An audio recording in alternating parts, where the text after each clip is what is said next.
వాళ్ళని బట్టి ఆ పట్టణాన్ని అగ్ని గంధకములతో కాల్చివేయబోతున్నానని అబ్రహాము గారికి చెప్పి వెళ్ళండి అని చెప్తాడు. అబ్రహాముకి నేను ఏది దాచిపెట్టను అంటారు, బైబిల్లో గ్రంథస్థం చేయబడి ఉంది.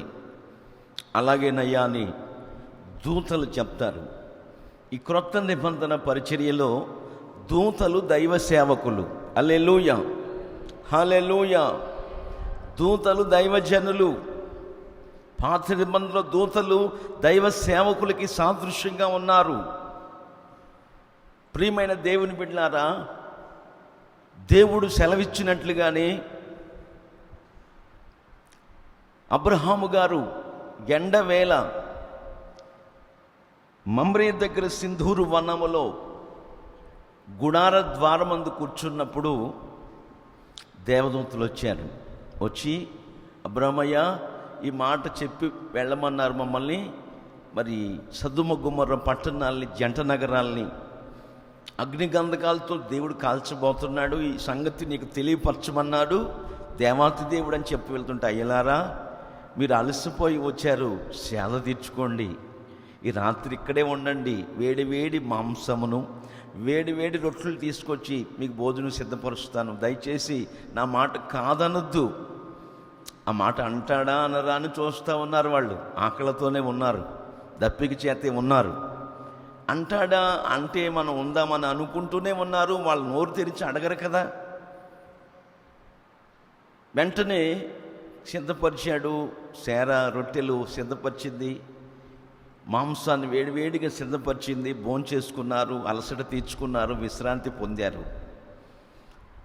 ఉదయకాలం వారు చెప్పినట్లుగా సొదొమ గొమొర్రా పట్టణం వైపు వాళ్ళు వెళ్ళిపోయారు. బైబిల్లో రాయబడిన మాట ఏంటంటే, దేవదూతలు వెళ్ళిపోయారు, అబ్రహాము ఇంకను, హల్లెలూయా, అబ్రహాము ఇంకను దేవుని సన్నిధిలో నిలిచి ఉండెను. దేవునికి మహిమ కలుగునుగాక. ఎందుకు ఇంకను దేవుని సన్నిధిలో, యెహోవా దేవుని సన్నిధిలో ప్రియులారా నిలిచి ఉన్నారు? క్రొత్త నిబంధన పరిచర్యలో మనము ధ్యానం చేస్తున్నట్లయితే, యేసుక్రీస్తు ప్రభుల వారికి ఏ ఒక్కరూ నశించిపోవటం ఇష్టము లేక నశించిపోతున్న వారి పట్ల వెదకి వెదకి వెదకి రక్షించుట కొరకై మనుష్య కుమారుడైన యేసుక్రీస్తు ప్రభులు వారు ఈ లోకానికి వచ్చినట్లుగా బైబిల్లో రాయబడి ఉంది. అట్లాగే అబ్రాహాముకి కూడా తన సహోదరుడి కుటుంబం నశించిపోవటం ఇష్టం లేక ఇంకనూ దేవుని సన్నిధిలో నిలిచి ఉన్నవాడై లోతు కుటుంబం కొరకు ప్రార్థిస్తున్నాడు. అయ్యా, అక్కడ 50 మంది ఉంటే కాపాడుతావా పట్టణాన్ని? 40 మంది ఉంటే కాపాడుతావా? 30 మంది ఉంటే కాపాడుతావా? 10 మంది ఉంటే కాపాడుతావంటే, అబ్రాహాం ఆ పట్టణములో 10 మంది నీతిమంతులున్నా నేను ఆ పట్టణాన్ని కాపాడుతానని దేవుని దగ్గర వాగ్దానం పొందాడు. కాపాడుతానని చెప్పాడు దేవుడు. తర్వాత ఆయన దేవుని సన్నిధించి వెళ్ళిపోయాడు. దేవుని సన్నిధిలో నిలిచి ఉన్నాడు. దేవుని సన్నిధికి మనం ఎందుకు రావాలి? కొంతమంది టైంపాస్ కొరకు వస్తారు. దేవుని సన్నిధికి వస్తున్న వాళ్ళు దేవుడు ఒక గొప్ప ప్రతిఫలమును మనకు అనుగ్రహిస్తాడని ఉద్దేశముతో రావాలి. దేవుని సన్నిధికి వచ్చిన వారి పట్ల దేవాతి దేవుడు లేక మన ప్రభు అయిన యేసుక్రీస్తు వారు ఎన్నెన్ని గొప్ప కార్యములు ఆయన చేస్తూ వచ్చారో అనే సత్యాన్ని మనం బైబిల్లో చదువుతూ ఉంటుంటే అనేక విషయాలు వ్రాయబడి ఉన్నాయి. దావీదును దేవుడు ఏర్పాటు చేసుకున్నాడు. దావీదు సృష్టికర్త అయిన దేవునికి ఇష్టానుసారుడైన మనుషుడని, నా హృదయానుసారమైన మనుషుడని లేఖనాల్లో మనం చదువుతాం. అయితే దావీదు ఒక చోట తప్పిదం చేశాడు, పాపములో పడ్డాడు.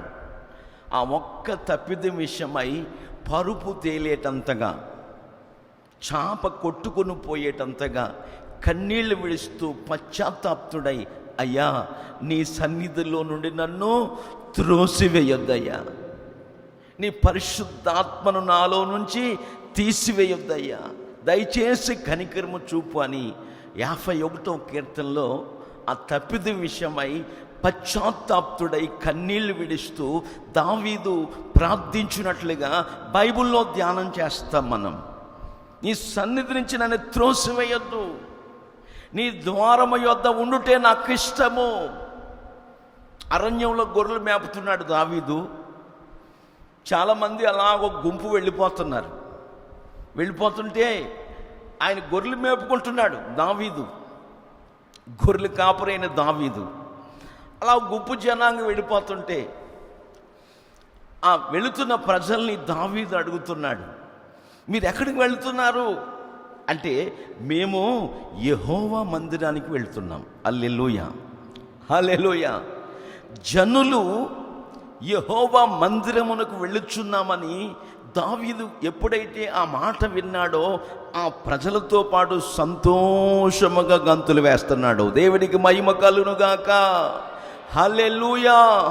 దేవుని సన్నిధిలో ఎన్నెన్ని ఆశీర్వాదాలు, దేవుని సన్నిధిలో ఎన్నెన్ని నిత్య కృపలు, దేవుని సన్నిధిలో ఎన్నెన్ని మేళ్ళు, ఎన్నెన్ని దీవెనలు ఉన్నాయో మనము గమనించుకున్నట్లయితే దేవుని సన్నిధిని విడిచిపెట్టం. మనం దేవుని సన్నిధిని ఒక రోజంతా కలిసి నివసిస్తూ ఆ రోజంతా గడపకుండా ఉండలేం మనం. అట్లాంటి ఆశీర్వాదాలు దేవుని సన్నిధిలో గడుపుచున్న వ్యక్తులకు, దేవుని సన్నిధిలో గడుపుచున్న ప్రజలకు నా ప్రభువు అయిన యేసు క్రీస్తు వారు పరలోక సంబంధమైన దీవెనలు, ఆశీర్వాదాలు, భూ సంబంధమైన దీవెనలు, ఆశీర్వాదాలు వారిపై నిండుగా మెండుగా కుమ్మరించే దేవుడు నేను ప్రకటిస్తున్న నజరేయుడైన యేసు క్రీస్తు ప్రభులు వారు. ప్రైజ్ ది లార్డ్, హల్లెలూయా. నువ్వు ఎక్కడికి వెళ్ళినా వెళ్ళకపోయినా పర్వాలేదు, దేవుని సన్నిధికి వెళ్ళకుండా ఉండకూడదు. ఆమేన్. నువ్వు వెళ్ళకపోతే పెళ్ళి ఆగిపోదు, నువ్వు వెళ్ళకపోతే ఆ కార్యక్రమం అలా ఆగిపోవు. ఎవరు వెళ్ళినా వెళ్ళకపోయినా అయిపోతూ ఉంటాయి. అయితే దేవుని సన్నిధికి వెళ్ళకూడదనే అనుభవాలు పొరపాటున మన జీవితాల్లో దాఖలు కాకూడదు. దైవ సన్నిధిని అనుభవిస్తూ దావీదు వలె జనులు యెహోవా మందిరానికి వెళ్ళిపోతున్నారని చెప్తున్నప్పుడు సంతోషించినట్లుగా నువ్వు కూడా వారితో పాటు కలిసి సమైక్యతను కోరుకున్న వారమై ప్రభు మార్గాల్లో మనం సాగుతున్నప్పుడు ఆకాశానికి భూమికి సృష్టికర్త అయిన దేవుడు ఎన్నెన్నో ఆశీర్వాదాల చేత నింపుతాడు అనే సంగతులు ఈరోజు వరకు వాస్తవాలుగా మనకు కనబడుతున్నాయి. దేవునికి మహిమ కలుగునుగాక. హల్లెలూయా. అందుకే ఆమోసు గ్రంథములో మనం చూస్తుంటే చక్కటి మాట ఉంది, మీరు చదవద్దు, వినండి. దేవుని సన్నిధిని కనబడుట కొరకై సిద్ధపడండి. ఆమేన్. మనమందరం కూడా దేవుని సన్నిధిని కనబడటానికి సిద్ధపడాలి, దేవుని ప్రత్యక్షతను పొందాలి, దేవుని ముఖ కవలికలో ఉన్న ఆ ఆశీర్వాదముల చేత నింపబడాలి. నేను చాలాసార్లు మీకు చెప్తా వచ్చాను, క్రైస్తవ్యంలో దరిద్రత లేదు. ఆమేన్. యేసయ్య హస్తపు స్పర్శలో, యేసయ్య శక్తిగల మాటలో, యేసయ్య కనుచూపులో, యేసయ్య హస్తపు స్పర్శలో, ఆయన నీడలో, ఆయన దర్శనములో దైవికమైన స్వస్థత ఇమర్చబడి ఉన్నది. దేవునికి మహిమ కలుగునుగాక. మరి ఎవరిని బాగు చేస్తాడు, ఎవరిని స్వస్థపరుస్తాడు అనే సత్యాన్ని మనం చూస్తుంటే లోకస్తులకు కలిగే రోగాల్లో ఏది మీకు రానివ్వను, ఏమండి మిమ్మును స్వస్థపరచు యెహోవాను నేనే అని సృష్టికర్తని దేవుడు బైబిల్లో రాసి పెట్టాడు. బైబిల్లో మాటలు సున్నైనను పొల్లైనను లేదు. మనుషులమైన మనమైతే మాట తప్పుతాం, కానీ ఆయన మాట తప్పని మహనీయుడు. ఆమేన్. ఆకాశము భూమి పంచభూతములు మిక్కటమైన వేండ్రముతో లయమైపోతాయి. ఇదిగో నా ప్రజలారా, నా మాటలు గతించవు, నా మాటలు ఈ రోజు వరకు అవునన్నట్టుగానే ఉన్నాయి. నువ్వు తప్పిపోతావు, నేను తప్పిపోతాను, మనుషులం. ఆయన మాట తప్పడు, మాట ఇచ్చి నెరవేర్చుటకు శక్తి గల దేవుడు. ఆయన పేరు నజరేయుడైన యేసుక్రీస్తు ప్రభు. హల్లెలూయా, దేవునికి మహిమ కలుగునుగాక. ఆమేన్. అయితే ఆ 15:26 మీరు ఇంటికి వెళ్ళి చదువుకోండి. నిర్గమకాండములో ఎప్పుడు బాగు చేస్తాడంటే ఆయన కట్టడలు, ఆయన విధులు, ఆయన న్యాయ విధులు, ఆయన ఆజ్ఞలను అనుసరించి నడిచినప్పుడు. ఇలా నడవకుండా నన్ను స్వస్థపరిచయ్యా, నన్ను బాగు చెయ్యయ్యా అంటే నీకు అంతంత మాత్రమే నీ రోగం రూపం ఆపుతాడు. ఇవి అనుసరించకుండా పొరపాటున ఆరోగ్యం మనకు కలగదు. మనం ఆరాధిస్తున్న యేసయ్య ఆరోగ్య ప్రదాత, హల్లెలూయా, అవయవ నిర్మాత. దేవునికి మహిమ కలుగునుగాక. నా ప్రియ సంఘమా, దేవుని బిడ్డలారా, మన జీవితాల్లో ఆయన నిశ్చయముగా మనల్ని బాగు చేసి స్వస్థపరిచి ఈ వైరస్ల నుంచి నిశ్చయముగా మనల్ని తప్పించుటకు, విడిపించుటకు, కాపాడుటకు, రక్షించుటకు శక్తిగల దేవుడు. ఆయన పేరు నజరేయుడైన యేసుక్రీస్తు ప్రభులు వారు. అందుకే అబ్రహాముతో దేవుడు చెప్తాడు, ఇదిగో అబ్రహాం, నీతో నేను నిబంధన చేయబోతున్నాను. ఆమేన్. 17 మొదటి వాక్యాలు చూస్తుంటే ఆదికాండంలోనే చదవండి ఆ మాటలు. 17వ అధ్యాయం ఆదికాండం మొదటి వాక్యం. అబ్రహాముతో దేవుడు సెలవిస్తున్నాడు ఈ మాట. అబ్రహాము 99 ఏండ్ల వాడైనప్పుడు, అబ్రహాము 99 సంవత్సరములు వాడయున్నప్పుడు యెహోవా అతనికి ప్రత్యక్షమై, సృష్టికర్త అయిన దేవుడు, దహించు అగ్ని అయిన దేవుడు, పరాక్రమశాలి యుద్ధ సూరుడైన యెహోవా, సైన్యములకు అధిపతిగా యెహోవా దేవుడు అబ్రహాముకు 99 సంవత్సరముల వయసుతో ఉన్నప్పుడు ప్రత్యక్షమై, నేను సర్వశక్తి గల దేవుడు, నేను సర్వశక్తి గల దేవుణ్ణి, నా సన్నిధిలో నడుచుచు, నా సన్నిధిలో నీవు నడుచుచు నిందారహితుడివై ఉండు, నిందారహితుడివై జీవించు. దేవునికి మహిమ కలుగునుగాక. నిందారహితుడివై ఉండు. నీ నిందకు, నీ అవమానానికి ప్రతిగా నా ప్రభు అయిన యేసుక్రీస్తు వారు రెట్టింపు ఘనతనిచ్చే దేవుడు. హల్లెలూయా. మిమ్మల్ని నిందిస్తున్నప్పుడు, మిమ్మల్ని హింసిస్తున్నప్పుడు, మీ పేరు చెడ్డదని కొట్టివేస్తున్నప్పుడు, నా ప్రజలారా మీరు సంతోషించి గంతులేయండి. మీ ఫలము పరలోకములో అధికమగునుగాక అని లేఖనాలు చెప్తున్నాయి. నిందలకి, అవమానాలకి మనం కంగారు పడకూడదు. ఇదిగో నా సన్నిధిలో నిందారహితుడివై ఉండు, నేను నీతో నిబంధన చేయబోతు. నా సన్నిధిలో నిందారహితుడివై ఉండుము, మధ్య నాకు నీకు మధ్య నా నిబంధనను నియమించి నిన్ను అత్యధికముగా అభివృద్ధి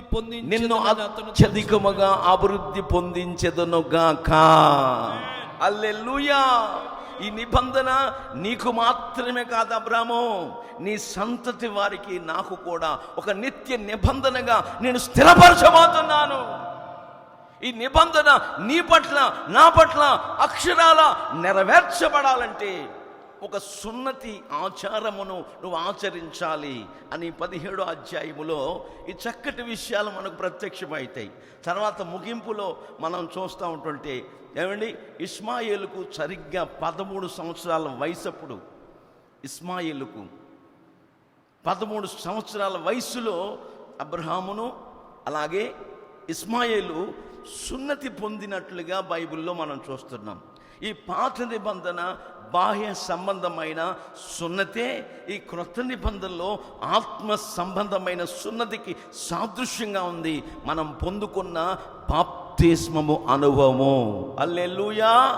బాప్తిస్మ అనుభవం అంటే నీటిలో మునిగేయటం కాదు, ఒక నిబంధన.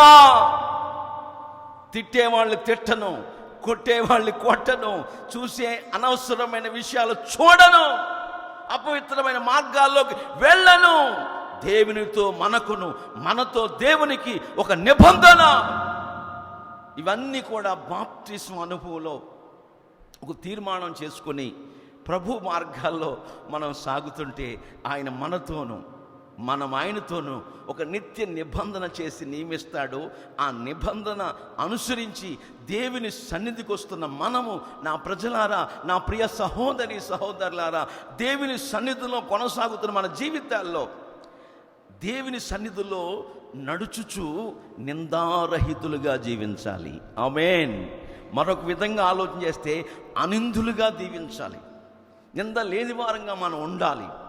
అట్లాంటి అనుభవాల్లో నువ్వు నేను కొనసాగుతున్నట్లయితే ఆకాశానికి భూమికి సృష్టికర్తని దేవాతి దేవుడు అంటున్నారు, అబ్రహాం, నిన్ను నీ సంతతిని అత్యధికముగా అభివృద్ధి పరుస్తాను, అత్యధికముగా ఆశీర్వదిస్తాను.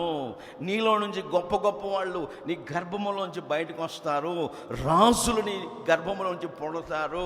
ఎన్నెన్నో విషయాలు చెప్తా వచ్చాడు. ఇక నువ్వు నీ భార్య అయిన శారాయి అనవద్దు, శారాను. ఎందుకంటే ఆమె అనేక జన్మములకు తల్లి కాబోతుంది. దేవునికి మహిమ కలుగును గాక. హల్లెలూయా. కనుక మన జీవితాల్లో దేవుని సన్నిధిలో ఇన్ని ఆశీర్వాదాలు మనకు కలగాలంటే ఆయనతో మనతో ఆయన ఒక నిత్య నిబంధన చెయ్యాలి. హల్లెలూయా.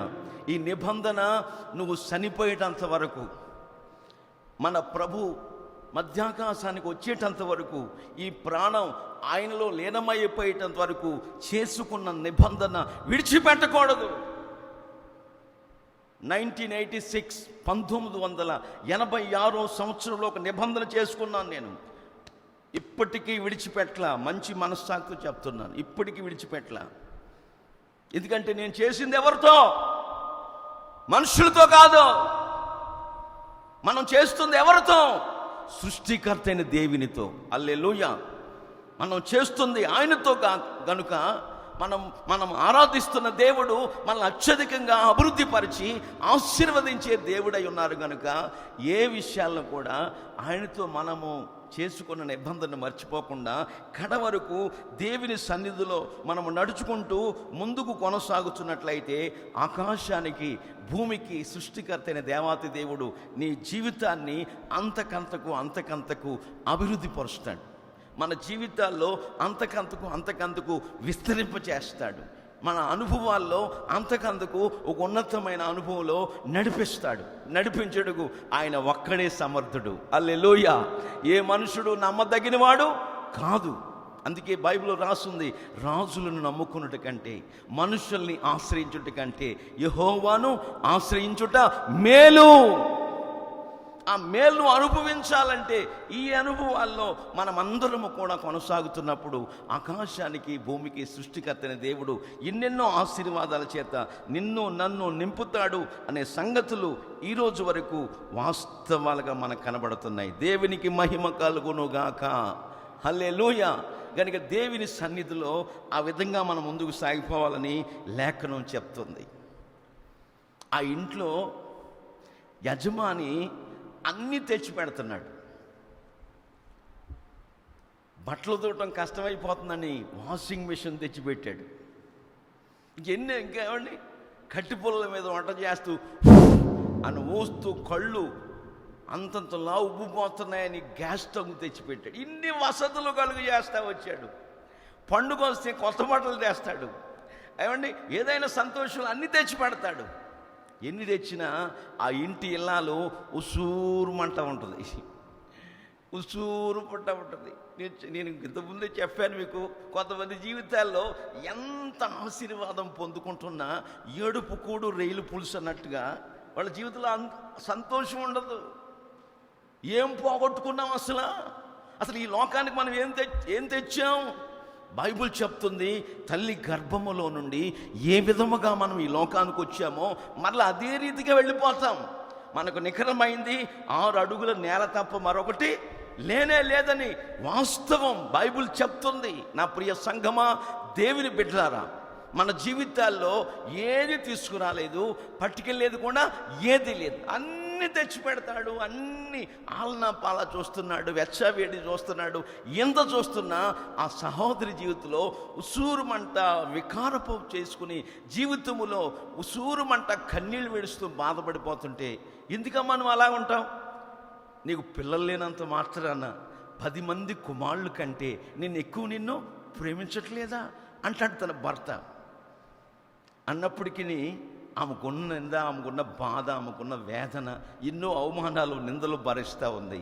ఒక రోజున ఏం చేసిందంటే తిన్నగా దేవుని సన్నిధికి వెళ్ళింది. హల్లెలూయా. దేవుని సన్నిధికి వెళ్ళిందండి.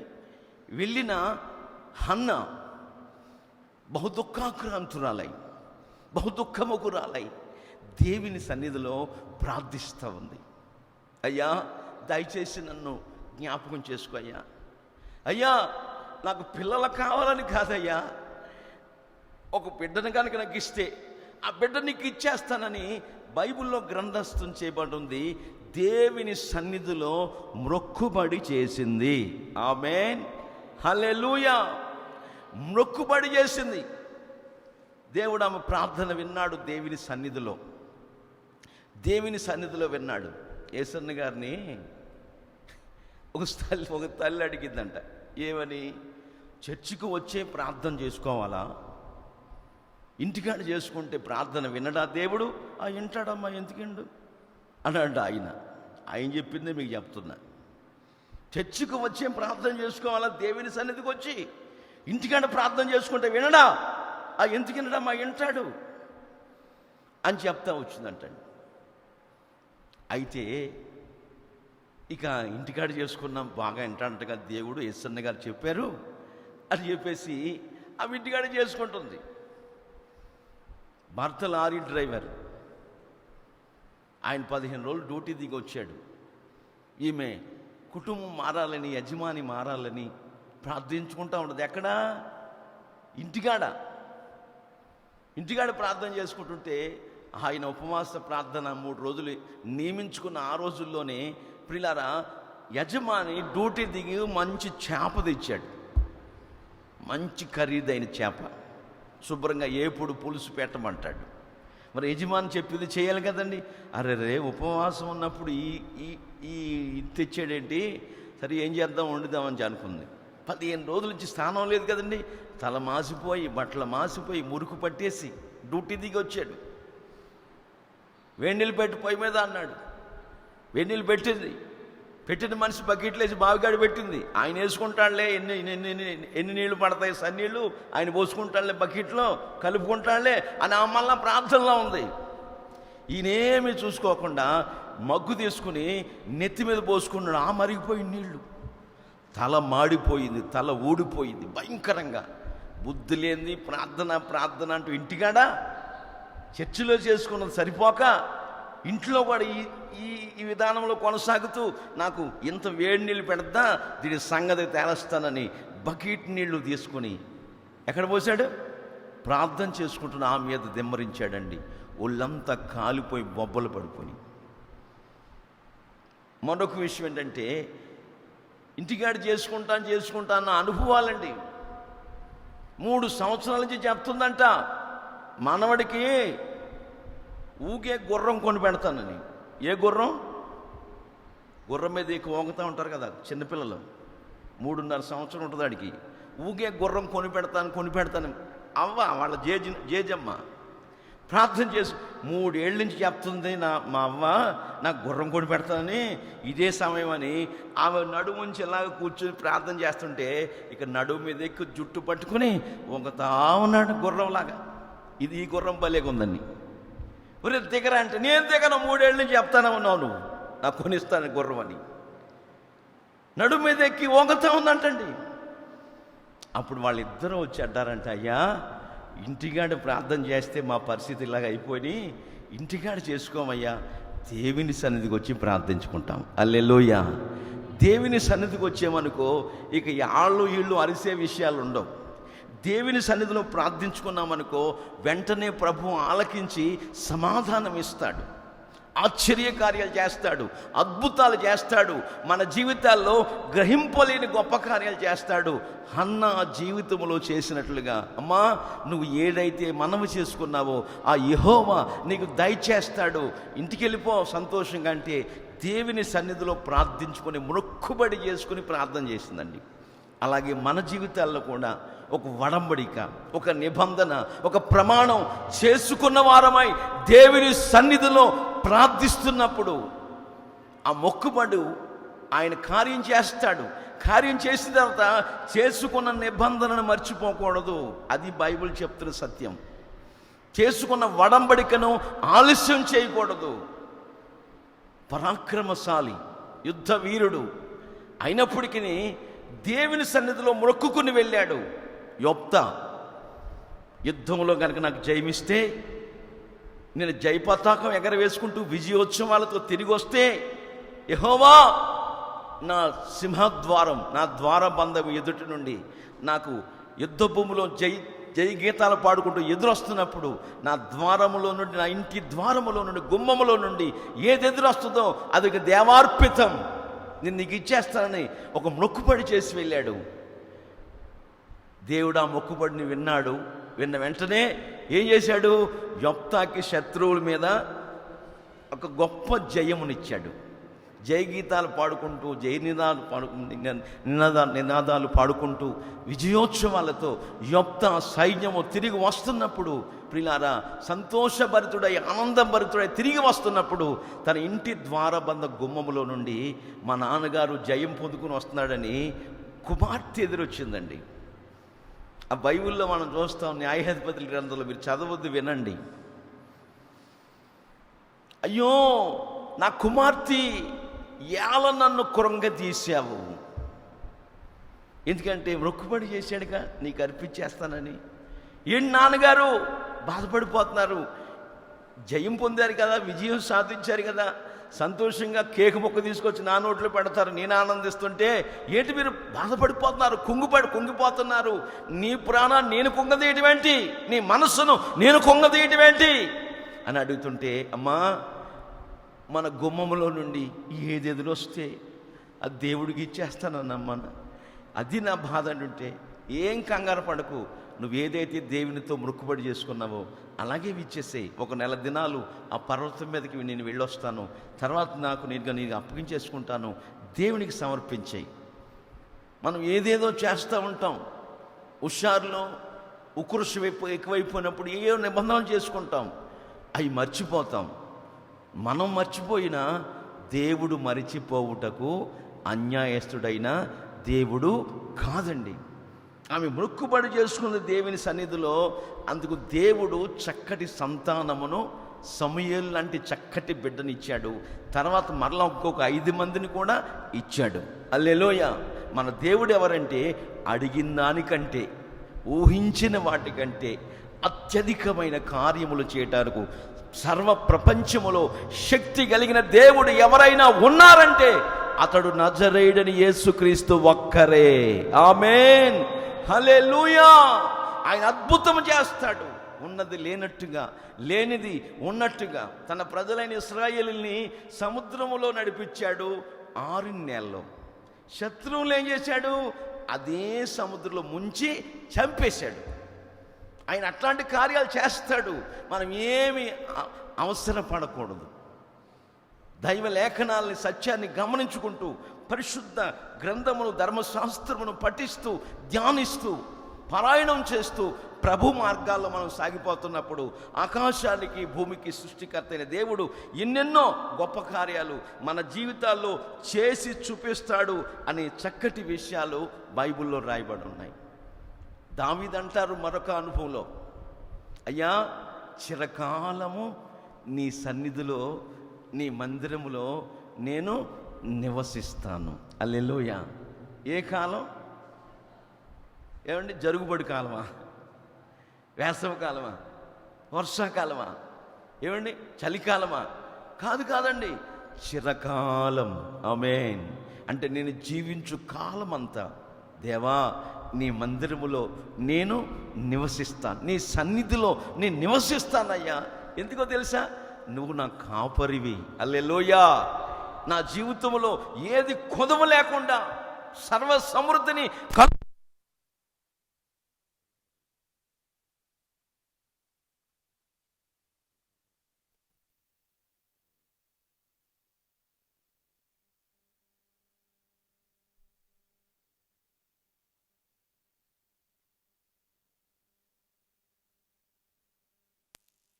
చేస్తాను. దేవునికి మహిమ కలుగునుగాక. ఎందుకు చిరకాలము దేవుని మందిరములో నివాసం చేస్తానని దావీదు మహారాజు చెప్తున్నాడు.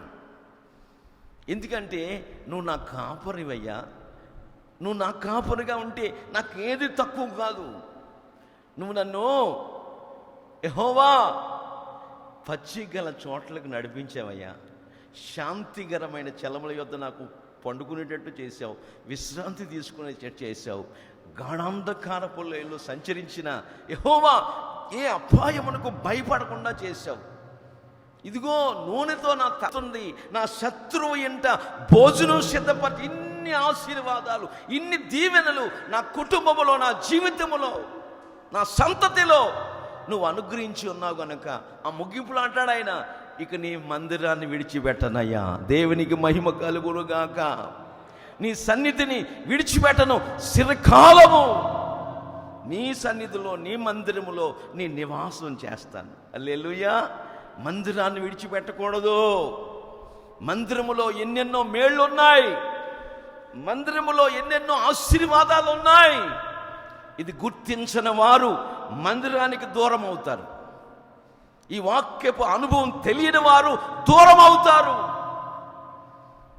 వాక్యాన్ని ధ్యానించేవారు, వాక్యాన్ని పఠించేవారు, వాక్యము ద్వారా దేవుడు మనతో మాట్లాడుతూ ఉంటారు. దేవుడు మనతో ఎలా మాట్లాడతాడు? ప్రతి ఎర్లీ మార్నింగ్ వేకువజామునే నువ్వు ప్రార్థన చేసుకుని బైబిల్ తెరిస్తే బైబిల్ గ్రంథము ద్వారా దేవుడు నీతో నాతో మాట్లాడునుగాక. ఆమేన్. నువ్వు ఏ రోజు బైబిల్ చదవలేదో ఆ రోజు నీతో దేవుడు మాట్లాడలేనట్టు అర్థం. కనుక మీకు దండం పెట్టి చెప్తున్నాను, ఈ లైవ్ని వీక్షిస్తున్న అందరికీ, ప్రతిరోజు బైబిల్ చదవండి. తిండి తినకపోయినా పర్లా, 21 రోజు బతుకుతాం నీళ్లు తాగి. తిండి కొరకు ఏమి తిందుమా, ఏమి త్రాగుదుమా, ఏమి ధరించుకుందుమా అని మీ వస్త్రముల గురించి కానీ మీ దేహాల గురించి కానీ చింతపడవలసిన అవసరం లేదు. మనకేం కావాలనో మన పరలోకపు తండ్రికి తెలుసు. మొట్టమొదటిగా ఆయన నీతిని, రాజ్యాన్ని వెదకాలి. Early morning the living bread.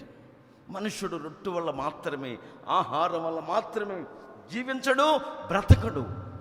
దేవుని నోట నుంచి వచ్చే ప్రతి మాట వల్ల జీవిస్తాడు, బ్రతుకుతాడని పాత నిబంధన గ్రంథములో గ్రంథస్థం చేయబడింది. క్రొత్త నిబంధనలో యేసుక్రీస్తు ప్రభులు వారు స్వతహాగా చెప్తున్నారు సాతానుగాడితో, సాతాను, మనుషుడు ఆహారం వల్ల బ్రతకడు. ఎంతసేపు ఆహారం ఆహారం ఆహారం. అందుకే బైబిల్ రాస్తుంది, మనము తిండిపోతులమైన ఎడల గొంతుకి ఏం పెట్టుకోవాలంట? కత్తి పెట్టుకోవాలి అని లేఖనంలో రాస్తుంది, బైబిల్లో రాస్తుంది. నేనంటాను 40 సంవత్సరాలు దాటినోళ్ళు ఇక తినకపోతే పర్లా, ఏదో బతకటాక తినాలి అంతే.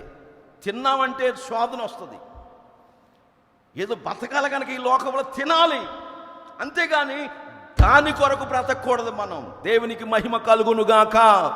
హల్లెలూయా.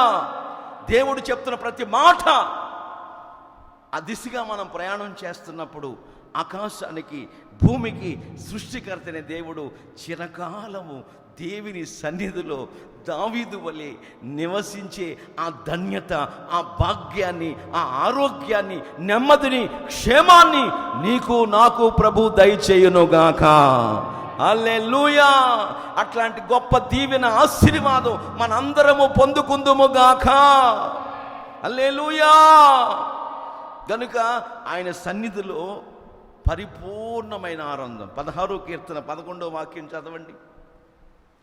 16వ కీర్తన 11వ వాక్యం ఉంటుంది, జీవ మార్గమును నీవు నాకు తెలియచేసేదవు. జీవ మార్గము గురించి నాకు తెలియపరుస్తున్నావు. నీ సన్నిధిని సంపూర్ణ సంతోషము కలదు. నా దేవా యెహోవా, నీ సన్నిధిని సంపూర్ణ సంతోషము గలదు. ఆయన సన్నిధిలో ఏముందండి? సంపూర్ణ సంతోషం. సగం సంతోషమా? సగం సంతోషం కాదు. సీరియల్ ముందు కూర్చుంటే భలే ఆనందిస్తూ ఉంటారు కొంతమంది. అది నాటకం అని, అది సీరియల్ అని గుర్తించరు. యమానందిస్తూ ఉంటారు. తాత్కాలికమైన సంతోషం. బైబిల్లో రాసుంది, ఇశ్రాయేలు ప్రజలు తాత్కాలికమైన సంతోషము కొరకు ఐగుప్తుకి వెళ్ళిరి అని రాస్తుంది బైబిల్లో.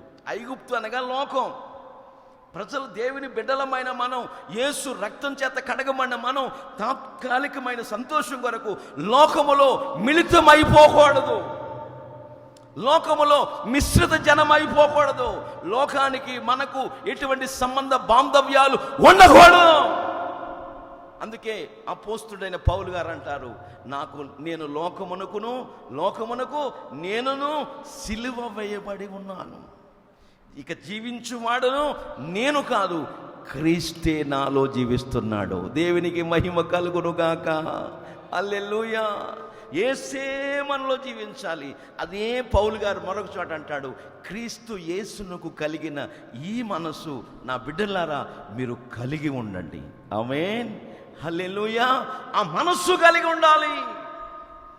ఆ దేశ ఆశ వాంఛ నా సహోదరి సహోదరులారా మీలో నాలో ఉన్నప్పుడు ఉన్న దినాన్న నిశ్చయముగా ఆశీర్వదించి అభివృద్ధిపరిచి ఒక ఉన్నతమైన దీవెనల చేత మనలందరినీ ప్రభు నింపుతాడు అనే సంగతి వాస్తవం. ఆయన సన్నిధిలో సగం సంతోషం కాదు, అరకేజీ కాదు, 30 కిలో కాదు, 1/4 కిలో కాదు, సంపూర్ణమైన సంతోషం. దేవునికి మహిమ కలుగునుగాక.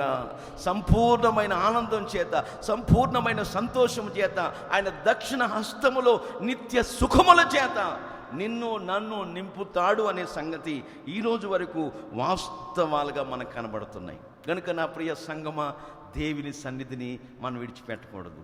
దూతలు, దేవుని యొద్ద నుంచి పంపించబడిన దేవదూతలు అబ్రహాము దగ్గర నుంచి వెళ్ళిపోయిన అబ్రహాము ఇంకను దేవుని సన్నిధిలో నిలిచి ఉన్నాడు. ఆమేన్. హల్లెలూయా.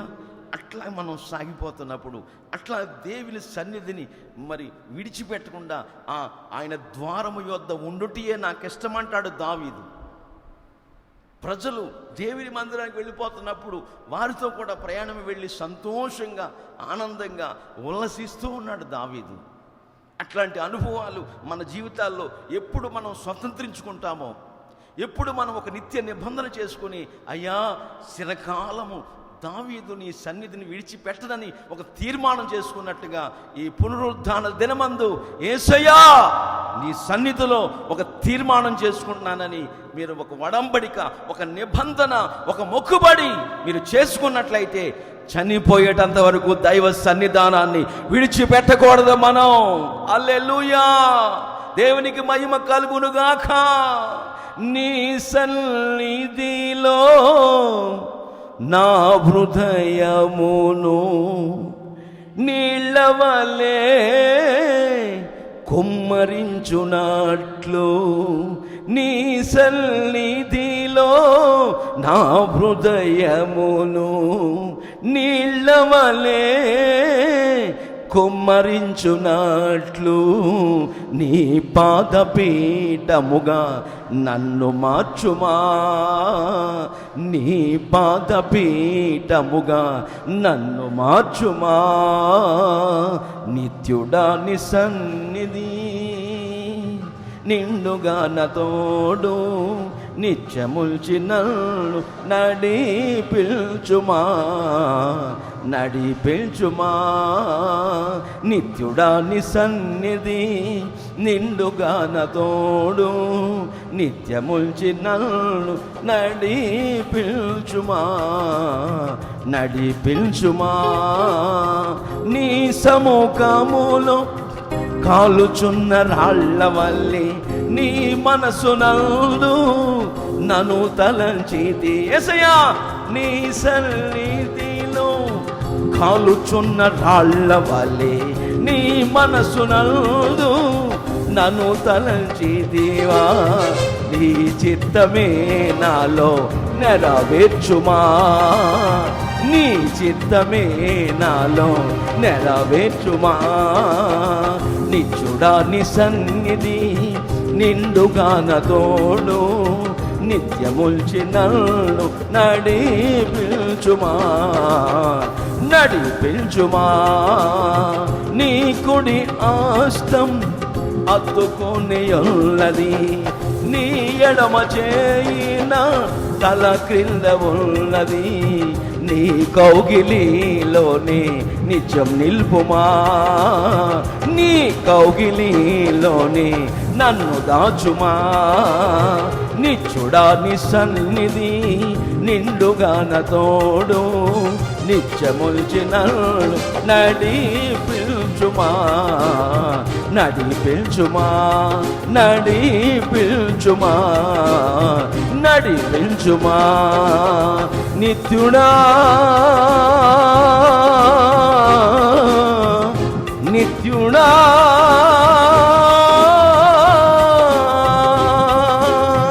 నిత్యుడా నీ సన్నిధి నిండుగాన తోడు, నిత్యముల్చిన నడిపించుమా, నడిపించుమా, నడిపించుమా, నడిపించుమా.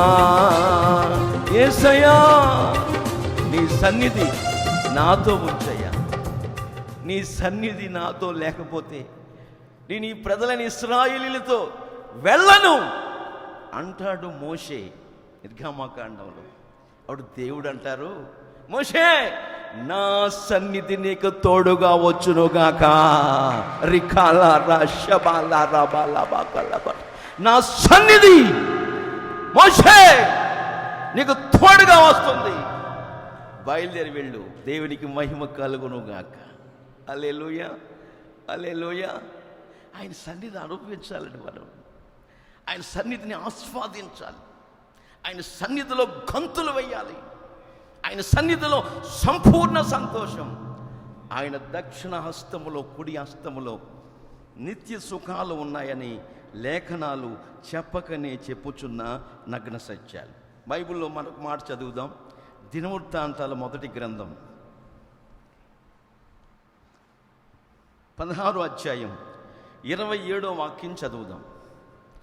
దినవృత్తాంతాల మొదటి గ్రంథం 16:27 ఘనత ప్రభావములు, ఘనత ప్రభావములు ఆయన సన్నిధిని ఉన్నవి, ఆయన సన్నిధి ఉన్నవి. హల్లెలూయా. చాలు చాలు. ఆయన సన్నిధులు ఏమున్నాయి? ఆయన సన్నిధిలో 2011వ సంవత్సరం దయచేసి గారు ఒక్కరోజు మీటింగ్కి ఇక్కడికి వచ్చారు. అక్కడెక్కడో కృష్ణా జిల్లాలోనంట ఆయన సన్నిధిలో ఘనతా ప్రభావాలు ఉన్నాయి, మేళ్ళు ఉన్నాయి, సంపూర్ణ సంతోషం ఉన్నది. ఎక్కడో ఒక దేవాలయంలోనంట తేళ్ళు ఉన్నాయంట. ఏమున్నాయి? మేళ్ళు కాదు, ఏమున్నాయి? మీకు గుర్తుందో లేదో, యేసన్న గారు చెప్పిన మాట మీకు చెప్తున్నా. తేళ్ళు ఉన్నాయంట కృష్ణా జిల్లాలో ఒక దేవాలయం. మరి తేళ్ళు ఉన్నాయా? ఇసుగు చెందుతామా? ఆయన సన్నిధిలో ఘనత ప్రభావం. హల్లెలూయా. యేసయ్య చెప్తారు, నన్ను ఘనపరచు వారిని నేను ఘనపరుస్తాను. హల్లెలూయా. ఆయన ఘనపరిచే దేవుడు, ఆయన మనల్ని ఘనపరుస్తాడు. ఎప్పుడు ఘనపరుస్తాడు తెలుసా? అన్ని వాక్యమే, మన సొంత మాటలు చెప్పకూడదు. సొంత మాటలు చెప్తే ఎవడు అసలు? ఇంటే సొంత మాటలు చెప్తే మీరు ఊరుకుంటారా? దేవుని వాక్యం చెప్తుంది. సృష్టికర్త అయిన దేవుడు ఒక ఉపదేశ క్రమాన్ని మన ఎదుట పెట్టాడు. ఆ ఉపదేశానుసారంగా ఈ లోకములో మనుష్యులమైన మనం ఎవరైతే సర్వ ప్రపంచములో ఉపదేశ క్రమములో నడుచుకుంటూ ఉంటారో వారిని అంటండి, ఆ యెషయా గ్రంథంలో ఉంటుంది ఆ వాక్యం, వారిని నేను ఘనపరిచి గొప్ప చేస్తాను. హల్లెలూయా. ఒక క్రమం, ఆ ఉపదేశ క్రమములో ఎవరైతే నడుస్తారో ఏమండి, ఆయన కట్టడలు, ఆయన విధులు, ఆయన ఆజ్ఞల మార్గమున ఎవరు పదిగెత్తుతారో, ఎవరు ఆ దిశగా ప్రయాణం చేస్తూ ఎవరి వైపు చూడకుండా దేవుడు ధర్మశాస్త్రము ద్వారా పరిశుద్ధ గ్రంథము ద్వారా నీతో నాతో మాట్లాడుచున్నప్పుడు ఆ దిశగా మనం ప్రయాణం చేయాలా. ఏ ఒక్క మనిషిని మాట మనం వినకూడదు. మనం చేసింది ఎవరితో? అబ్రహాము ఎవరితో నిబంధన చేశాడు? అబ్రహాము, నేను సర్వశక్తి గల దేవుణ్ణి, నా సన్నిధిలో నడుచుచు నిందారహితుడు అయ్యుండు, నేను చెప్పినట్టుగా నువ్వు నడిస్తే నీతో నేను ఒక నిబంధన చేయబోతున్నాను. దేవునికి మహిమ కలుగును గాక. ఆయన మనం ఆయనతో ఒక నిబంధన చేసుకున్నప్పుడు ఆయన మనల్ని అత్యధికంగా అభివృద్ధి పరిచి మన సంతతిని విస్తరింపచేసి అభివృద్ధి చేస్తాడు. ఆయన ఒక ఒడంబడిక, ఒక నిబంధన మనతో చేస్తున్నాడు. అట్లా నడుచుకున్నప్పుడు ఆకాశానికి భూమికి సృష్టికర్త అయిన దేవుడు మన ఎదుట ఒక ఉన్నత ఉపదేశ క్రమాన్ని పెట్టాడు. ఆ ఉపదేశ క్రమంగా మనం నడుచుకుంటున్నప్పుడు ఉపదేశానుసారంగా ఉన్నతమైన ఉపదేశ క్రమాల్లో, ఆది అపోస్తల అనుభవాల్లో, నామకార్థపు అనుభవాల్లో కాదు. నేను చెప్తున్నట్టుగా మీరు నడవకూడదు. ధర్మశాస్త్రం ఏం చెప్తుంది అలా నడవాలా. ఆమెన్, హల్లెలూయా. నేను చెప్తుంది అలా ఉందో లేదో గమనించాలి, లేఖనాల్ని పరిశోధించాలి. మాసిదోనియా బెరయ సంఘస్థుల వలె అలా ఉన్నాయో లేదో పౌలు గారు చెప్తున్న మాటలు పరిశోధించవచ్చారు బైబిల్లో. అలా జ్ఞానం కలిగి పరిశోధించి ఆ దిశగా మనం ప్రయాణం చేస్తున్నప్పుడు ఆకాశమందున దేవుడు ఆయన మనల్ని ఘనత ప్రభావములతో నింపుతాడు, ఆయన ఘనపరుస్తాడు. బైబిల్లో చూస్తుంటే దానియేలును దేవుడు ఘనపరిచాడు. ఆమేన్. బైబిల్లో మనం చూస్తుంటే యోసేపును ఘనపరిచాడు. బైబిల్లో మనం ధ్యానం చేస్తుంటే ఎస్తేరుని ఘనపరిచాడు, మొర్దుకైని ఘనపరిచాడు. ఘనపరుస్తాడు ఆయన. తన ప్రజల్ని చెయ్యి విడిచిపెట్టడు. నేను మిమ్మల్ని అనాథులుగా విడిచిపెట్టనని వాగ్దానపూర్వకంగా ఈ రోజున ఆయన పునరుత్థాన దినమందు మాట్లాడుతున్నాడు. ఘనపరుస్తాడు. రెండవదిగా ప్రభావం, ఘనత ప్రభావములు ఆయన సన్నిధిలో ఉన్నాయి. ఆమె అనేక వైద్యుల చుట్టూ తిరిగిందండి. ఆ రోగం ఆమె నుండి పోలేదు. యేసు ఆ ఊరికి వస్తే యేసయ్య వస్త్రపు చెంగు ముట్టి బాగుపడతానని ఎదురుగుండా నిలబెడి మాట్లాడటానికి ధైర్యం సరిపోక ఆ జనసమూహం మధ్యలో ఒక కుక్క పిల్లలాగా దేక్కుంటూ వెళ్ళి ఆ జనసమూహం మధ్యలో ఉన్న బోధకుడైన యేసయ్య వస్త్రపు చెంగు ముట్టింది. వెంటనే బైబిల్లో రాయబడి ఉంది, ఆమె బాధ నివారణ అయ్యింది. హల్లెలూయా. ఆమె రక్తధార ముట్టారు. ఎవరో నన్ను ముట్టారంటుంటే యేసయ్యతో శిష్యులు అంటారు, నిన్ను ముట్టడం ఏంటయ్యా, వేల మంది ప్రజలు నీ మీద వచ్చి పడుతుంటే నిన్ను ముట్టారంటావేంటయ్యా. లేదు లేదు, మీరు వచ్చి పడటం వేరు, ఎవరో ఓ ప్రత్యేకంగా, ఆమేన్, ఎవరో ఒక ప్రత్యేకంగా నా వస్త్రాన్ని ముట్టారు. నా ప్రభావం, నా శక్తి, నా మహిమ, నా ప్రభావం వారిలోకి వెళ్ళిపోయింది. దేవునికి మహిమ కలుగును గాక. Praise the lord, praise the lord. దేవునికి మహిమ కలుగును గాక. యెషయా గ్రంథంలో రాస్తుంది, దేవుని వస్త్రము, మహిమ వస్త్రము, ప్రభావంతో కూడిన వస్త్రము దేవుని మందిరము కప్పబడి ఉన్నది. దేవునికి మహిమ కలుగును గాక. యెషయా గ్రంథంలో రాయబడి ఉంటుంది, ఆయన వస్త్రము, ఆయన చొక్కాయి దేవుని మందిరము కప్పబడి ఉంది, ఆయన ప్రభావం కప్పబడి ఉంది. అందుకే భక్తుడైన ఈ దినవృత్తాలు రాసిన గ్రంథకర్త అంటాడు, ఆయన సన్నిధిలో ఘనత ప్రభావములు ఉన్నాయి. హల్లెలూయా, హల్లెలూయా. కనుక ఆ ప్రభావము, ఆ ఘనత ఏ సన్నిధికి వస్తే ఎక్కడ మనం పొందుకుంటాం. ఎక్కడ పొందుకుంటామంటే ఉన్నత ఉపదేశ క్రమాల్లో ఎవరైతే నడుస్తారో వాళ్ళు పొందుకుంటారు. అందరూ పొందుకోరండి, అందరూ పొందుకోరు. ఈ ఉన్నత ఉపదేశ క్రమాల్లో ఎవరైతే నడుస్తారో వాళ్ళు ఖచ్చితంగా పొందుకుంటారు. ఈ దినవృత్తాంతాల గ్రంథంలోని 16వ అధ్యాయంలో 1వ వచనం 2వ వచనం చదవండి. ఈ ప్రకారం దేవుని మందసం తీసుకుని ఉంచి దేవుని సన్నిధిన సమాధాన బలు, దహన బలు అర్పించారు. చదవాలి 2వ వచనం. చాలించిన తర్వాత యెహోవా నామమున జనులను దీవించెను. హల్లెలూయా, హల్లెలూయా. దహన బలులు, బలులు, సమాధాన బలులు అర్పించుచూ ఉండగా ఎక్కడ? దేవుని మందస్సము ఎదుట. హల్లెలూయా. ఎక్కడ పడితే అక్కడ కాదండి, దేవుని మందస్సం. దేవుని మందస్సములో 3 వస్తువులు ఉన్నాయి. అహరోను చిగురించు కర్ర, నిబంధన పలకలు, మన్నా గల బంగారు పాత్ర. ఈ అనుభవాలు ఏ సన్నిధిలో ఉన్నాయో ఆ సన్నిధిలో మీరు దహన బలులు, ప్రతిష్టార్పణలు, ప్రదంపలాలు, మొక్కుబడి కానుకలు సమర్పించాలి. ఆ చోటే సమర్పించాలా. అప్పుడు సృష్టికర్త అనే దేవుడు మనల్ని ఏం చేస్తాడు? చేతులెత్తి దావీదు తన ప్రజలైన ఇశ్రాయేల్ని దీవిస్తున్నట్లుగా మనల్ని దీవిస్తాడు. హల్లెలూయా, హల్లెలూయా. అందుకే చిన్న ప్రవక్తల గ్రంథంలో ఉంటుంది, నా మందిరములో ఆహారం ఉన్నట్లుగా మీ ప్రతిష్టార్పణలు, మీ ప్రథమఫలాలు నా మందిరపు నిధులోనికి తీసుకురండి.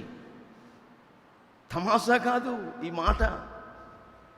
మీ పంటలు తినే చీడ పురుగులు నేను గద్దిస్తానంటాడు అక్కడ ఆ వాక్యంలో.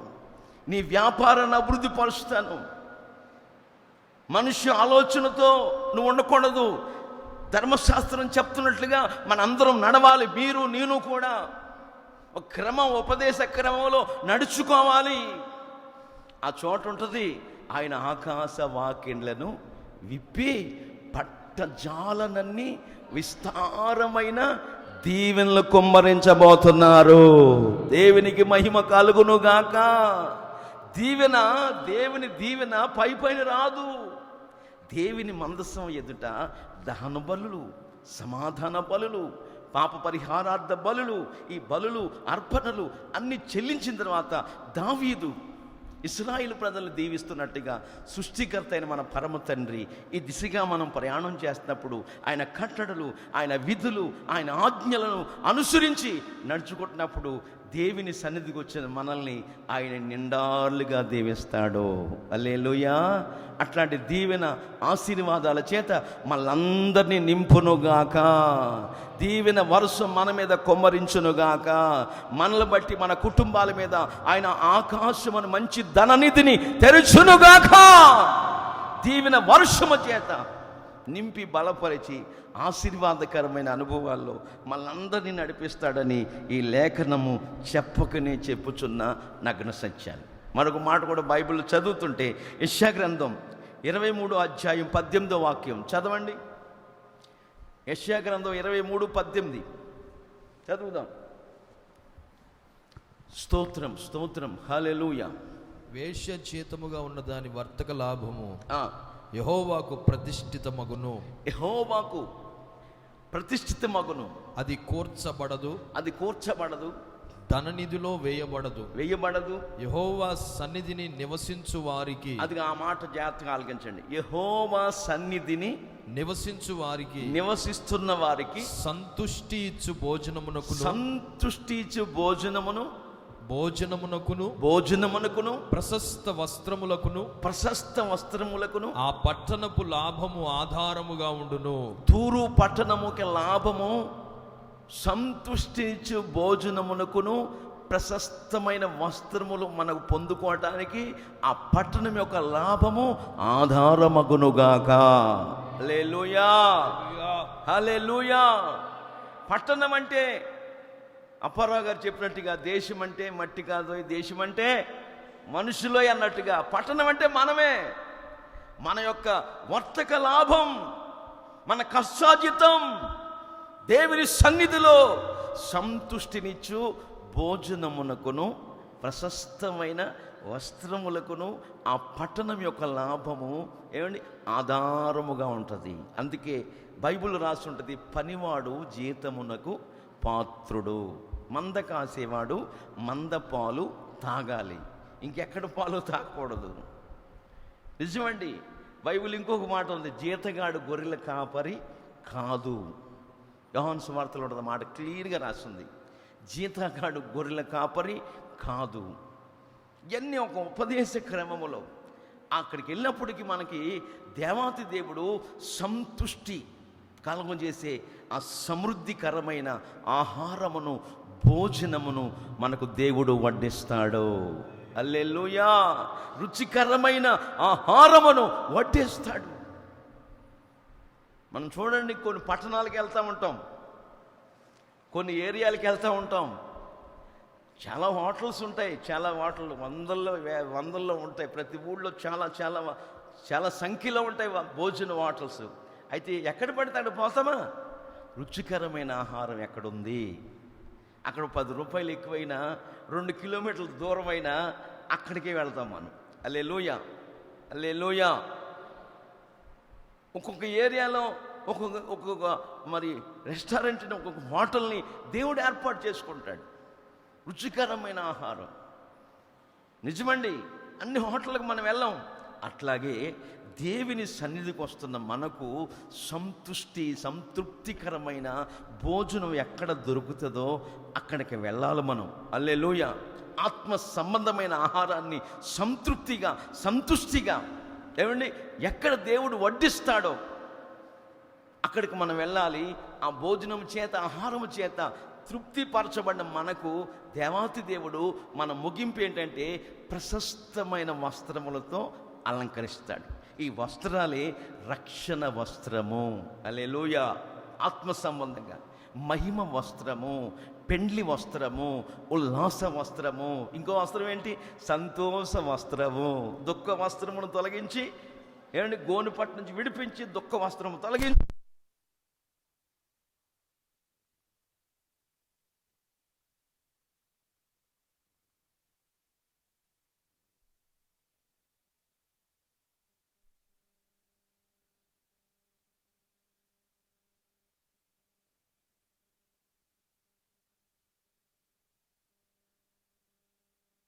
ఆ పరిశుద్ధమైన పెండ్లి వస్త్రము చేత, ఆ పరిశుద్ధమైన ఉల్లాస వస్త్రము చేత పరిశుద్ధ అలంకృతులై, పరిశుద్ధ అలంకారాన్ని ధరించుకున్న వారమై, ప్రకృతి సంబంధమైన అలంకరణ చేత మనం కాకుండా ప్రభు మార్గాల్లో ప్రశస్తమైన వస్త్రములు ధరించుకున్న వారమై. హల్లెలూయా, హల్లెలూయా.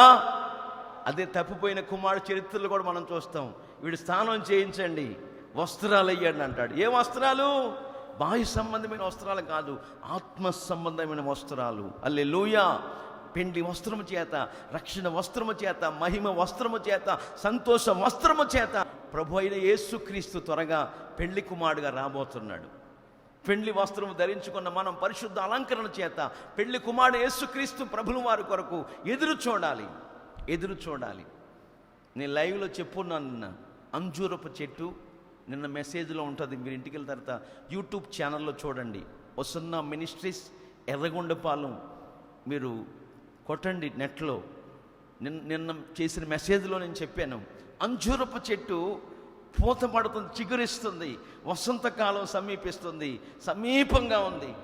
అంటే నా బిడ్డలారా, నేను ద్వారము దగ్గర నిలిచి ఉన్నానని గుర్తించండి. ఆమేన్. ఆయన ద్వారము దగ్గర నిలిచి ఉన్నాడు. ఇక రెండో పాదం ఎక్కడ? మధ్యాకాశానికి వచ్చేస్తాడు. ఆయన రాకడ సూచనలు, ఆయన రాకడ బహు సమీపంగా ఉంది. ఆయన త్వరగా రాబోతున్నాడు. ఆయన వచ్చినప్పుడు మెలకువ లేకుండా నిద్రపోతూ సోమరులాగా ఉన్న బుద్ధి లేని కన్నికల వల్లే నువ్వు నేను ఉన్నట్లయితే నా ప్రియ సహోదరి సహోదరులారా, మనం విడవబడతాం. విడవబడిన గుంపులో మీరు ఉండకూడదు. నా ఆశ, నా దేశ, నా వాంఛ, నా ప్రార్థన, నా తృష్ణ, నా దాహము, నా ఆసక్తి ఏమిటో తెలుసా? మనమందరము ప్రభువుని ఎదుర్కొందుముగాక. మనందరము ప్రభు రాకడ ఆగమనాన్న పరిశుద్ధ అలంకరణ చేత అలంకరించబడిన వారమై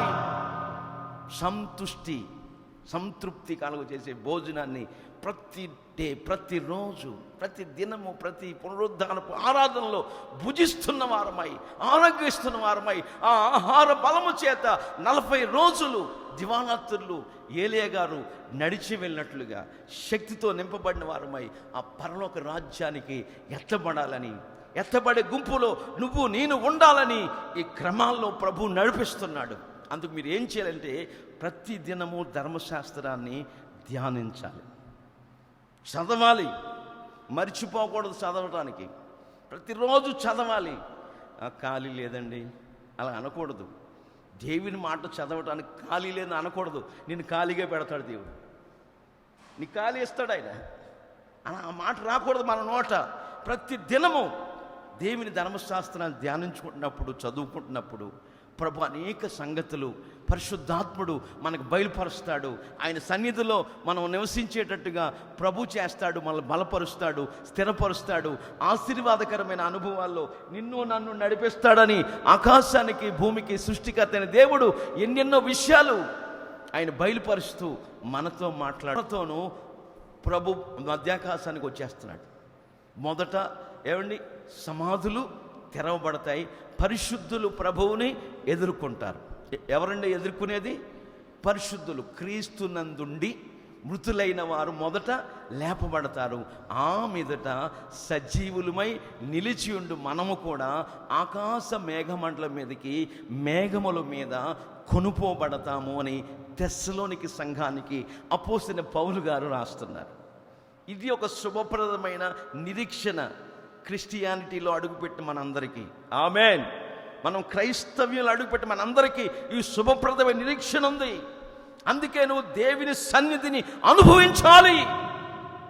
అందుకే దావీదు అంటాడు, చిరకాలం నీ సన్నిధిలో ఉంటానయ్యా. ఆమేన్. హల్లెలూయా. ఎన్ని రోజులు? చిరకాలం. బ్రతుకు దినములన్నిట కృపాక్షేమాలు మన వెంట ఉండాలంటే మనం చేయవలసిన పని ఏంటి? ప్రక్రియ ఏంటి? మనం అనుసరించవలసిన సంగతి ఏంటి? చిరకాలం దేవుని మందిరములో, దేవుని సన్నిధిలో నువ్వు నివసించాలి. మందిరమే నీ ఆశ, మందిరమే నీ దేశ, మందిరమే నీ ఆలోచన అయి ఉండాలి. అంతకు మించి వేరొక ఆలోచన మనకు రాకూడదు. ఒక వేరొక ఆలోచన వచ్చిందనుకో, అది దుష్టుని సంబంధమైనదని, అది భౌతిక సంబంధమైనదని బైబిల్ హెచ్చరిస్తుంది. అట్లా మనం సాకూడదు. బ్రతుకాలం అంతా దేవుని సన్నిధిలో నిలిచి ఉన్నవారమైతే, సజీవులై నిలిచి ఉన్న మనం కూడా ప్రభువుని మనం ఆకాశ మేఘమండలం మీదకి ఎదుర్కొని ప్రభువుని ఎదుర్కోవటానికి మేఘముల మీద కొనుపబడతామని లేఖనాలు చెప్తున్నాయి. సజీవులమై నిలిచి ఉండు. ఇక్కడ రెండు అనుభవాలు. సజీవులు ఎవరు? ఏమండి, లేఖనాల్లో ఉంటుంది, ధర్మశాస్త్రం బైబిల్ గ్రంథంలో, సజీవులు సజీవులే కదా నిన్ను స్తుతించెదరు. హల్లెలూయా. సజీవులు సజీవులే కదా నిన్ను స్తుతించెదరు. ఆమేన్. హల్లెలూయా. సజీవులు సజీవులే కదా నిన్ను స్తుతించుదురు అన్నట్టుగా మనం సజీవుల గుంపులో ఉన్నదానికి గుర్తు ఏంటంటే, స్తుతిస్తూ ఉండాలి ప్రభువుని. స్తోత్రం స్తోత్రం స్తోత్రం స్తోత్రం, స్తుతి స్తుతి స్తుతి. ఎప్పుడు స్తుతి? జీతం వచ్చినప్పుడు కాదు స్తుతి. ఇంటి నిండా ఏమండి బంగారం ఎండి ఉన్నప్పుడు కాదు, పెట్టి నిండా బియ్యం ఉన్నప్పుడు కాదు, జేబు నిండా డబ్బులు ఉన్నప్పుడు కాదు, వ్యాపారం అభివృద్ధి ఉన్నప్పుడు కాదు, సమస్తము కోల్పోయినప్పుడు యోబు వలె నువ్వు నేను స్తుతించాలి. దేవునికి మహిమ కలుగునుగాక. సమస్తాన్ని కోల్పోయాడు, పిల్లలు చనిపోయారు, ఇల్లు సుడిగాలోచి కూలిపోయింది, అన్ని సర్వనాశనం, సర్వాంగ క్షవరం యోబు చరిత్రలో. ఒకే ఒక మాట అంటాండి, దేవుడిచ్చాడు, దేవుడే తీసేసుకున్నాడు, ఆయనకే స్తుతి కలుగునుగాక. యోబు నడవడికలో కానీ, యోబు గారు ఆలోచనలో కానీ, యోబు గారు నోటి మాట విషయంలో కానీ, యోబు గారు తన కన్నులతో కానీ ఏ పాపము చెయ్యని వ్యక్తి. ఆమేన్. అందుకే యోబును మొదట ఆశీర్వదించినంతకంటే రెండంతలుగా దేవుడు ఆశీర్వదించాడు. నా సహోదరి సహోదరులారా, నీ నడవడికలో, నీ ఆలోచనలో, నీ తలంపులో, నీ నోటి మాటలో, బూతులైనను సరసోక్తులైనను మన నోట ఉచ్చరించకూడదు. బూతులు రాకూడదు మన నోట. వచ్చేసింది అంటే ఎట్లా కుదరదు, అది కుదరదు. రాకూడదు. కృతజ్ఞత వచ్చినమే రావాలి, థ్యాంక్స్ గివింగ్ మాత్రమే రావాలి. అట్లా నడిచి చూడండి, దేవాతి దేవుడు మన గిన్నె నిండి పొర్లేటట్టు చేస్తాడు. హల్లెలూయా. ఏ వైరస్ మనల్ని ఆవరించకుండా ప్రభు కాపాడుతాడు. కాపాడుటకు శక్తి గలవాడు. ఆయన పేరు ఆరోగ్య ప్రదాత. హల్లెలూయా. నువ్వు జీవించు సంవత్సరములు అధికంగా చేస్తాడు. దీర్ఘాయువు చేత నిన్ను నన్ను తృప్తిపరుస్తాడు. అట్లాంటి ఆశీర్వాదకరమైన అనుభవాలు నడిపిస్తాడు. సజీవులు సజీవులే కదా నిన్ను స్తుతిస్తారు. సజీవులు ఎవరంటే దేవుని స్తుతించేవారు. నిలిచి ఉన్నవారు ఎవరంటే ఆయన నిజమైన ద్రాక్షవల్లి. మనం ఎవరమే? తీగలం. యోహాను 15 యోహాను సువార్తలో మనం తీగలం, ఆయన నిజమైన ద్రాక్షవల్లి. తీగలమైన మనం ద్రాక్షవల్లి అయిన యేసులో నిలిచి ఉండాలి. ఆమేన్. ఎలా ఉండాలి? నిలిచి ఉండాలి. అదే అధ్యాయంలో ఓ మాట చెప్తాడు యేసు ప్రభు, నా యందు మీరును మీ యందు నా మాటలను నిలిచి ఉన్న ఎడల ఏది ఇష్టమో అడగండి, అనుగ్రహిస్తానని చెప్తున్నాడు. నిలిచి ఉండకుండా మనం ఏది చేసినా అది బూడిదలో పన్నీరుగానే ఉంటుంది. సజీవులపై నిలిచి ఉండే మనము కూడా పరిశుద్ధులతో పాటు ఏకముగా మేఘమండలం మీద ప్రభువుని ఎదుర్కోవటానికి కొనుపోబడతాం. మన ముగింపును ఆయన మహిమకరంగా మారుస్తాడు. అందరూ తల వంచండి. లైవ్ని వీక్షిస్తున్న మీ అందరూ తల వంచండి, మోకరించి ప్రార్థన చేసుకోండి. యేసయ్యా, నేను నీలో నిలిచి ఉంటానయ్యా, నీ సన్నిధిని అనుభవిస్తాను యేసయ్యా, నీ సన్నిధి నాకు కావాలి యేసయ్యా, నీ సన్నిధిలో నిలిచే ధన్యతను, భాగ్యాన్ని నాకు అనుగ్రహించండి ప్రభువా, నీకు స్తోత్రం స్తోత్రం స్తోత్రం అని ప్రతి ఒక్కరూ, ఈ లైవ్ని వీక్షిస్తున్న ప్రతి ఒక్కరూ కూడా ధ్యానించుకోండి, ప్రార్థించుకోండి. నిశ్చయముగా నా దేవుడు ఆయన సన్నిధిలో ఉన్న సంపూర్ణ సంతోషము చేత నిన్ను నన్ను నింపునుగాక నింపునుగాక నింపునుగాక. అబ్రహాం, నేను సర్వశక్తిగల దేవుణ్ణి, నా సన్నిధిలో నిందారహితుడివై జీవించు, నాతో నడుచుచు నిందారహితుడివై ఉండు. నిన్ను నీ సంతానాన్ని విస్తరింప చేయటమే కాకుండా నీ సంతానాన్ని అత్యధికముగా అభివృద్ధి చేయబోతున్నాను. నా సహోదరులారా, నీ కుటుంబాన్ని, నీ యావదాస్తుని ఆయన అత్యధికముగా ఆశీర్వదించబోతున్నాడు. ఆశీర్వదించడానికి ప్రబలమైన కారణం ఏంటంటే ఆయన సన్నిధిలో నిందారహితులుగా ఉండాలి. మనతో ఆయన ఒక నిత్య నిబంధన చేసుకోవాలి. అలా చేసుకుని కొనసాగుతున్నప్పుడు ఆకాశానికి భూమికి సృష్టికర్తైన దేవుడు ఎన్నెన్నో గొప్ప కార్యాలు చేస్తాడు. దేవదూతలు వెళ్ళిపోయినా సరే అబ్రహాము ఇంకను యెహోవా సన్నిధిలో నిలిచి ఉన్నాడు. ఆయన సన్నిధిలో సంపూర్ణ సంతోషం, నిత్య సుఖాలు, ఆయన సన్నిధిలో ఘనత ప్రభావాలు ఉన్నాయి. అందుకే దావీదు అంటారు, నీ సన్నిధిలో నుంచి నన్ను త్రోసివేయొద్దయ్యా, నీ పరిశుద్ధాత్మ నాలో నుంచి తొలగించొద్దయ్యా, నీ శోభతో నా పాపాన్ని కడుగయ్యా. ఒక్కసారి జ్ఞాపకం చేసుకోండి, ప్రార్థన చేసుకోండి. యేసయ్యా, నీ సన్నిధిలో చిరకాలం జీవిస్తానయ్యా, నీ సన్నిధిలో చిరకాలం నివసిస్తానయ్యా. నా యేసు, బ్రతుకు దినములన్నిట కృపాక్షేమాలు నా వెంట ఉంచండి. పచ్చిగల చోట్ల నన్ను పరుండు చేయండి. శాంతికరమైన జలముల యొద్ద నన్ను నడిపించండి. నూనెతో నా తల అంటండి. యెహోవా, యేసయ్యా, నాకు కాపరిగా ఉన్నందుకు స్తోత్రమయ్యా, నాకు కాపరిగా ఉన్నందుకు స్తోత్రమయ్యా.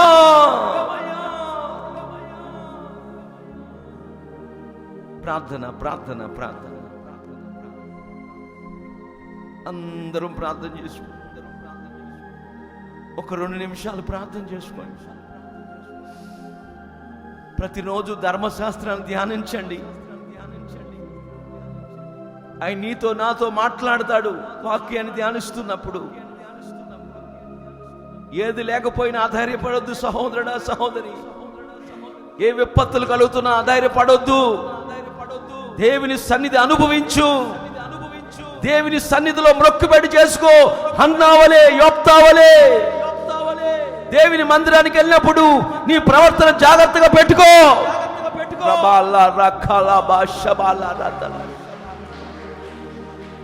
ఇంకను యెహోవా సన్నిధిలో అబ్రహాము నిలిచినట్లుగా నేను ఆయన సన్నిధి అనుభవించండి. ప్రార్థన ప్రార్థన ప్రార్థన అందరం ప్రార్థన చేసుకుందాం.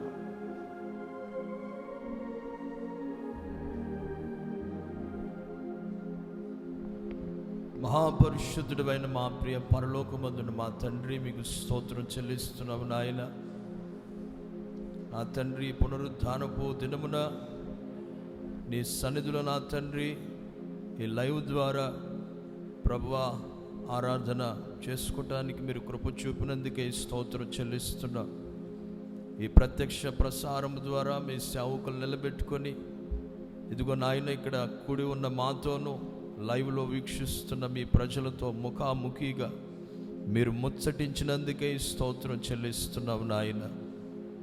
అబ్రహాము ఇంకను దేవుని సన్నిధిలో నిలుచుచుండెను అన్నట్లుగా నా తండ్రి లోకములో పరిస్థితులన్నీ ఎలా మారిపోతున్నా సరే నా తండ్రి, పరిస్థితులన్నీ ప్రతికూలంగా ఉన్నప్పటికీ నీ సన్నిధిలో ఇంకనూ నిలిచి ఉండేటువంటి భాగ్యాన్ని ఏ యోగ్యత లేనటువంటి మాకు మీరు కలుగజేసినందుకే ఈ స్తోత్రం చెల్లిస్తున్నాం నాయన. నీ సన్నిధిలో నిలిచే భాగ్యాన్ని మీరు మాకు ఇచ్చినందుకై స్తోత్రం చెల్లిస్తున్నాం.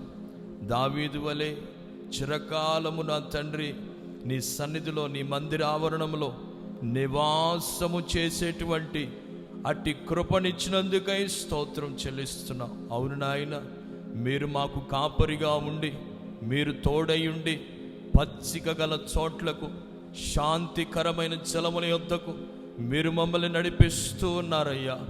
మీ దుడ్డు కర్రయు మీ దండమును మాకు తోడుగా ఉంచారయ్యా. ఏ అపాయము మమ్మల్ని సమీపించకుండగా, ఏ తెగులు మా గుడారములను సమీపించకుండగా మీరు మమ్మల్ని ప్రతి క్షణము మంచి కాపరిగా ఉండి నా తండ్రి నీ కనుచూపుల పరిధిలో మమ్మల్ని నిలుపుకొని, నీ రెక్కల నీడలో మమ్మల్ని భద్రపరుచుకొని మీరు దాచుకున్నందుకై, ఆరోగ్యాన్ని ప్రసాదించినందుకై, సజీవులుగా మీ సన్నిధిలో స్తుతించే ప్రజలుగా, నిన్ను ఆరాధించే ప్రజలుగా, దహన బలులు, సమాధాన బలులు నీ సన్నిధిలో అర్పించడి వారిగా మమ్మల్ని సిద్ధపరచుకున్నందుకై స్తోత్రం చెల్లిస్తున్నావు నాయన. నీ సన్నిధిలో ఉన్న సంపూర్ణ సంతోషమును ప్రజలు అనుభవించినట్లుగా కార్యములు చేస్తున్నందుకై స్తోత్రం నాయన. నీ మందిరంలో ఉన్న మేలుల చేత మీ ప్రజలను మీరు తృప్తి పరుస్తున్నందుకై స్తోత్రం చెల్లిస్తున్నాం యేసయ్యా. నీ సన్నిధిలో ఉన్నటువంటి ఘనత ప్రభావముల చేత మీరు నింపుచూ ఉన్నారయ్యా. మీ ప్రజల్ని మీరు ఇక రాబో దినములలో మీరు ఘనపరచబోతున్నందుకై స్తోత్రాలు. మీ ప్రభావమును ఒక్కొక్కరిలోనికి మీరు పంపించినందుకై స్తోత్రాలు. ప్రతి శరీర బలహీనతల నుండి నజరేయుడైన యేసు నామములో విడుదల కలుగునుగాక. ఇప్పుడే నీ వస్త్రములో ఉన్న ప్రభావము మీ ప్రజలలోనికి బయలు వెళ్ళునుగాక. నీ మందిరమంతా నీ వస్త్రపు చెంగులతో మీరు కప్పినందుకు స్తోత్రం నాయన. నీ ప్రభావమును ధరింపజేసినందుకు స్తోత్రం చెల్లిస్తున్నాం యేసయ్యా. మీకు స్తోత్రం నాయన. నీ సన్నిధిలో నివసించు నీ ప్రజలకు సంతుష్టి భోజనమును, ప్రశస్తమైన వస్త్రములను నా తండ్రి మీరు దయచేస్తున్నందుకై స్తోత్రం చెల్లిస్తూ ఉన్నాం. అవును నాయన, ప్రతి కూడికలో, ప్రతి నాయన ఆరాధనలో మీ సేవకుల్ని మరుగుపరుస్తూ, బలపరుస్తూ, ఆధ్యాత్మికంగా నా తండ్రి మేము మేలు పొందు నిమిత్తమై, బలపరచబడు నిమిత్తమై, నీ రాకడ కొరకు సిద్ధపడు నిమిత్తమై నా తండ్రి చక్కటి సంతృప్తికరమైన భోజనాన్ని మీరు మాకు వడ్డిస్తూ ఉన్నారయ్యా. పరిశుద్ధాత్మ దేవుడా, మీరు మాతో మాట్లాడుతూ వచ్చారు. మీ మాటలన్నిటినీ మా హృదయాల్లో స్థిరపరచండి నాయన. పరిశుద్ధాత్ముడా, నీరు కట్టండి, ఫలభరితంగా మార్చండి, వాక్యాన్ని నెరవేర్చండి. ఇదిగో నీ మాట ప్రకారంగా నీ సన్నిధి తోడుగా ఉంచి నీ ప్రజలను రాబోవు కాలమంతా శుభప్రదంగా, జయప్రదంగా, మహిమకరంగా మీ రాకడ పర్యంతము వరకు మీరు నడిపించబోతున్నందుకై స్తోత్రాలు చెల్లిస్తూ ఉన్నా. ఈ ఆరాధన అంతటిని బట్టి మీరు మహిమను పొందినందుకు స్తోత్రం నాయన. మీ ప్రజలందరి నా తండ్రి సజీవులుగా నీ సన్నిధిలో నిలిచి ఉన్న ప్రతి ఒక్కరిని నా తండ్రి నీ రాకడ కొరకు సిద్ధపరచుకోనమని మీ సేవకులను ఇంకను బలపరిచి వాడుకోండి. చేరి వచ్చిన ప్రజలను, లైవ్లో వీక్షించిన ప్రజలందరినీ బహుగా ఆశీర్వదించి, పరిశుద్ధపరిచి, సంపూర్ణులుగా మార్చి నీ రాకడకు కొనిపోబడటానికి సహాయము చేయమని ఘనత, మహిమ, ప్రభావాలు నీకు చెల్లిస్తూ యేసు క్రీస్తు ప్రశస్త నామమున అడిగి వేడుకొనుచున్నాము నా పరమ తండ్రి. చెప్దాం గట్టిగా ఆమేన్, ఆమేన్. మన ప్రభు అయిన యేసుక్రీస్తు వారి కృప, తండ్రి అయిన దేవుని ప్రేమ, పరిశుద్ధ ఆత్మ దేవుని అన్యోన్యమైన సహవాసము, సన్నిధి కూడి వచ్చిన మనకును సకల కోటి పరిశుద్ధులకును, ప్రాముఖ్యంగా ఆయన సన్నిధిలో నిలిచి ఆశీర్వాదపు వనరుల చేత నింపాలని నింపబడుచు ముందు కొనసాగుతున్న ప్రతి ఒక్కరికి ఆయన కృప సదాకాలము తోడయుండి ఆశీర్వదించి అభివృద్ధిపరిచి విస్తరింపచేయునుగాక. ఆమేన్, ఆమేన్, ఆమేన్.